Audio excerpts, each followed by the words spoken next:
Hi guys, and welcome back to the channel. Today we've got something really special for you guys, the highly requested Bora Bora style human hair boho knotless braids. These braids are constructed of 100% human bulk braiding hair. There is no synthetic braiding hair added to this style, so this is perfect for people who have allergies to synthetic hair, or maybe you just want a more healthier alternative to a sew-in or quick weave. I completed this look all by myself in just 5 hours, so if you want to see how we achieve this look, make sure you stay tuned.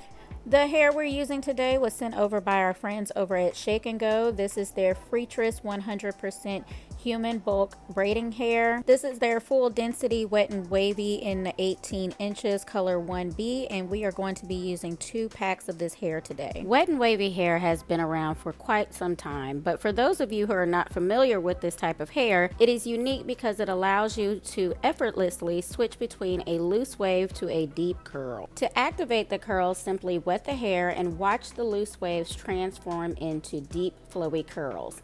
Here you can see a side-by-side comparison. On the left, the hair is dry and in its natural loose wave brushed out, and on the right, it's wet, revealing the stunning deep curls. In my opinion, this is the best hair for boho because it makes the maintenance part so much more manageable.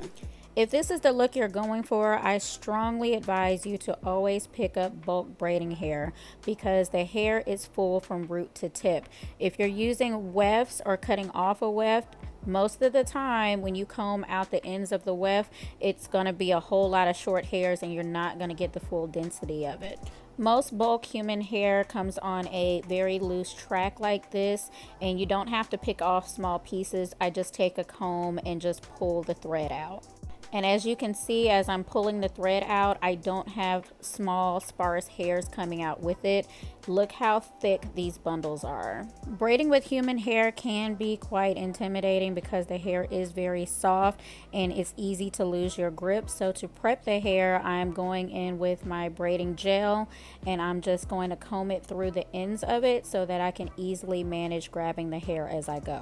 To save time, it is best to prep all of the hair at one time. If you keep having to stop to prep hair, it can be quite time consuming and frustrating. So I strongly advise that you get multiple racks or at least a couple of 120 spool racks. As you can see, my client today has a blunt cut, which is also quite intimidating, but I'm not worried because this is the human boho look. A lot of the ends will be concealed by the braids.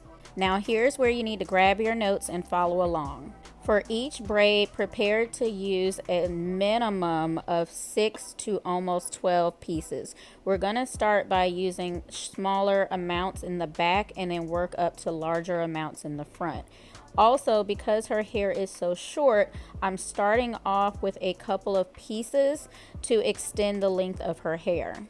If her hair was longer, I wouldn't have to do this. All I would have to do is start braiding her natural hair and start adding in the pieces. So you see, this is where I added in 3 pieces to just basically extend her hair like a knotless braid. You also want to make sure you have a good strong braiding gel for this because you will lose grip throughout this process. It's also important to note that you want to use a minimum of 18-inch hair because you will lose about 3 to 4 inches as you add in the pieces to extend the braid. Because she has a finer texture, I do want to make sure that I'm braiding as tightly as possible to make sure that all of the pieces are locked in. If you're working with a coarser texture, you may find this a whole lot easier because the hair has something to grip to. When and how you add pieces will be entirely up to you or the client that you're working with. But in this case, to maintain consistency, I added in pieces about every 2 inches. I also added in pieces whenever I needed to extend the braid more. And if you've ever seen any of my boho tutorials, what I'm doing with this method is I'm adding in a piece to my middle leg. And my middle leg, I always make sure is the shortest one.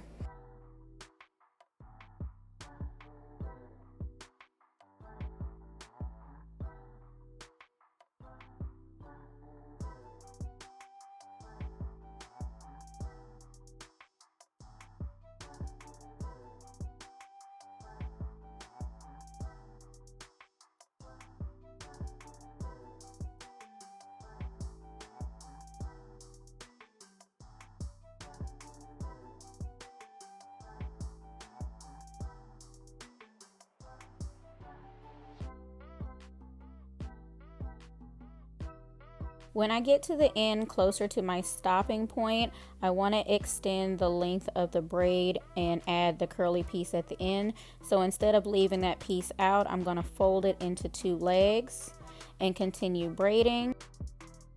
And to seal it off, I just grabbed a very small amount of hair, like maybe 2 or 3 strands, and I slip knotted it about 8 to 10 times. And then I went back for added security and added a small drop of nail glue because I did not want this to come out no way, shape, or form.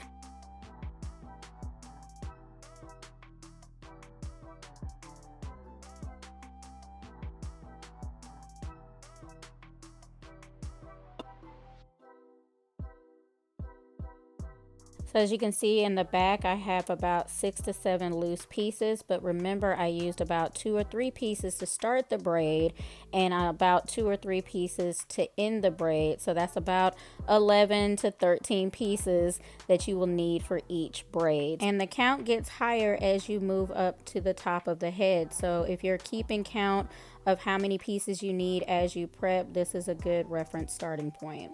Another technique that I did was I added a piece of hair right at the root as I got closer to the top of the head. This step is optional, but also provides a lot more of a fuller look. So while I complete this braid, let's talk about maintenance. You may have seen a lot of people complain about how high maintenance these styles are, but they really don't have to be when you understand how human hair works. One thing to take into consideration is the curl pattern you choose. This one is a loose curl pattern. It's a loose wave, so it's a lot easier to brush through it, comb through it, and manage it the older that it gets. If you go with a curlier pattern like a deep wave or a water wave, you may find yourself having to detangle the hair more often. Next, you have to stop putting 10,000 products in the hair. When you load up human hair with a lot of products, a lot of mousses, and you don't wash it very often, it's going to build up, it's going to get sticky, and it's going to get tangled. So my number one advice to any client getting a style like this is to stay away from putting a lot of product in the hair. Stick to a water bottle with just a little bit of conditioner diluted in it.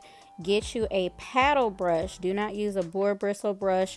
You need a paddle brush or a detangling brush. If you ever get a style like this, you should be able to easily brush and comb through it. If you are familiar with a shower detangling brush or the unbrush, these are perfect because the bristles are flexible and they are less likely to get snagged on the braids themselves. The upside of all of this is that if you are like me and you need to pay more attention to your scalp and wash it more often, it is much easier to manage than a sew-in or a quick weave. And here is the final look. Again, we used 2 packs of human bulk braiding hair in the wet and wavy style. This took me 5 hours to complete, and she actually loved this blown out look, so she wore it like this for a few days. I wasn't able to wet it in the studio, but I did catch up to her a couple of days later at the lake, and this is what it looks like wet and in its dried state. So it's not even soaking wet. This is after she wet the hair and it's completely dry. If you're planning a vacation, this is the perfect look, especially if you plan to be in and out of water. You can easily manage this on the go. As always, if you found this video helpful, make sure you give it a big thumbs up and share it with a friend. Special thanks to our friends over at Shake and Go for sponsoring today's video. And if you're new to the channel and you want to stay on top of the latest trends and styles in the braiding world, hit that subscribe button on your way out. Thanks so much for watching, and I'll catch you in the next one. Bye!